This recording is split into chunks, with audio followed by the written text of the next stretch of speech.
Hi, this is Vince Reilly. The internet's a bit much talking about Eno's music nerd. Over the decades, I've automatically bought any record or CD released by Brian Eno. But when I saw Forever and Evermore on Amazon DE at €20, I really bulked. I'd pay that as a present for my wife or close friend maybe, for little old me. €20 for a CD of 40 minutes? Does Eno really need the money? So I skipped over to the iTunes store and downloaded it for half that price.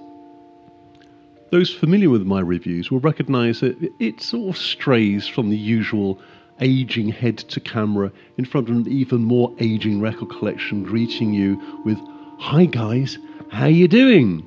As if I know you enough to give a shit, and then talk bollocks off the top of my head about a new album I've heard maybe once and round it off with an unqualified rating out of 10. So as always, I've played this album to death until in my opinion I've formed opinions worth opining. On first listen I found it all a bit samey. Slow layers of mostly synths with no rhythm, and Eno burbling over it in his usual, in his words, diagrammatic voice. As I said elsewhere, I met Eno in '84 while I was working at an art expo in Earls Court in London, and he was exhibiting some of his screen-based artworks.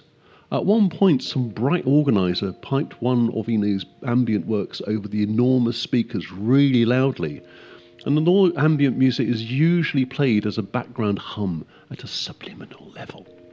If played really loudly, it can sound fucking awesome, so I recommend you try it with this album.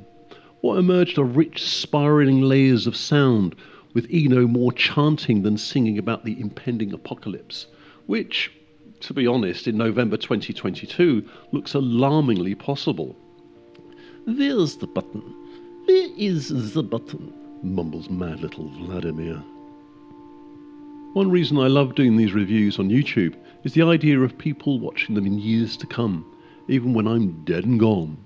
Therefore, if you're watching this in 2024 or later, we've made it, at least until you're present now.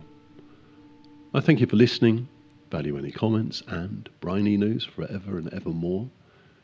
These billion years will end. These billion years will end.